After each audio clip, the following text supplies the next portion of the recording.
I want to talk about Life According to Me, the book, because I want to address a couple of things, not only how I began the process, but also I see a lot of emails about people that have dreams and they don't know how to tackle them. They feel that they have all these limitations.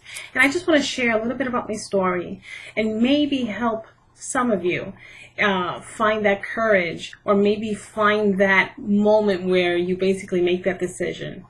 When I began writing, it wasn't really intended to be a book. It was more of a journal. It was more of me getting to know who I was, why I behaved and acted in certain ways. Really get clear, understand who I was, not who the people told me I was or who they told me I should be, but the person that I really wanted to be. I wanted to get to connect to Eileen. And the process took like maybe 3 months or maybe a little bit more.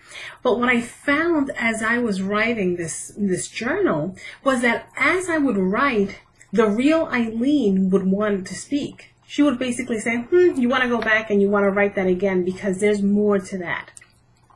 So it was really a great exercise for myself. But as I continued writing, there were things that were going on in my life. There were moments that I had, and I actually hit rock bottom as I was writing.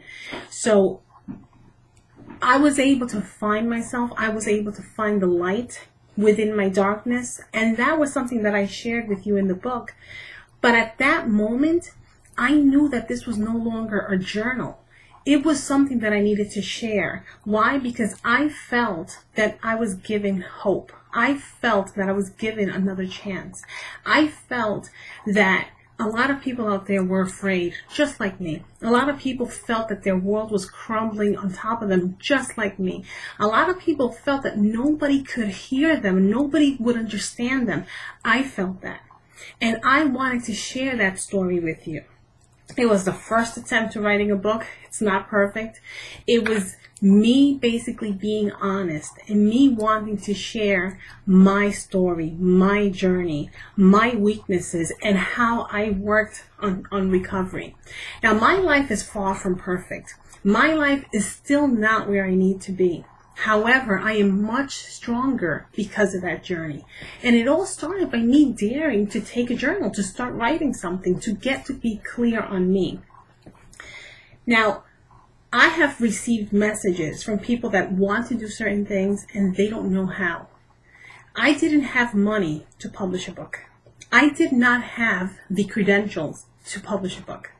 I did not have the idea of how to do that. But when I decided that I needed to share the story, I pushed aside the limitations. I pushed myself beyond whatever excuse I had because I felt there was a need for it.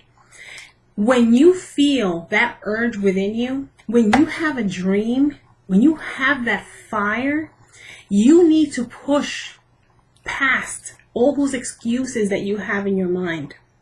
If you notice, sometimes I write about going step by step. Sometimes you don't have what it takes to bring your goal to fruition at the moment. But you can take steps, baby steps, that are going to get you closer and that are going to help you towards that goal. It doesn't mean that you're going to be able to complete it in a month, maybe in a year, but you got started. You dare to dream, but not just dream. You dare to pursue it. That is something that makes you better, because a lot of the times when we give up in our own dreams, or we give up on what we want, we hold ourselves accountable. We don't forgive ourselves for that. We find that that's a weakness and a limitation, something that held us back, something that we could have done possibly, and it would have made our lives better, but we believe we'll never get to see it. We actually give up on ourselves. So I'm sharing this with you because this is just the beginning of my journey. There's a lot of new things that I am going to start trying. And I do that with fear. I do that with limitations. But you know what? I am ready to get started. I am ready to push myself beyond those limitations. I want to see how far I can take it. Why? Because I deserve to know my full potential. That's what I learned about starting my journal. That's what I've learned about blogging. That's what I've learned about exposing myself out there by YouTube, with the page. I've learned that I need to be able to test myself. I can't continue being in a bubble. I can't hold myself back, because when I do, I don't get to explore everything that I can do. So I hope you continue following the page. I hope that if you have a dream, that you just don't leave it in the dream world. I hope that you dare to pursue it. Trust in yourself. And again, don't put limitations. Take it step by step. Believe in yourself. Take care.